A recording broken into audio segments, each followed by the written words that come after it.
สวัสดีสิฟ้าหมองเล็กๆสีบาน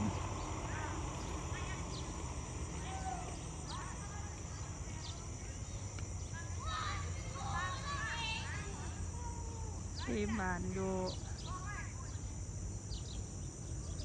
เดินเลี้ยงงัวบ้านคอยเต้บ้านไปจังสีเด้ออยู่ลาวปากเซ่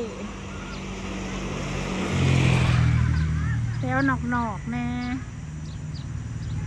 เต้กับหัวกับป่วยไป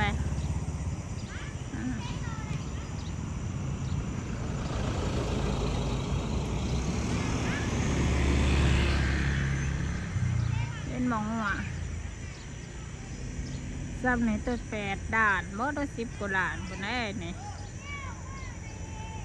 หัวเลี้ยงธรรมศาสตร์หัวกระเต้บานกับเด็กๆ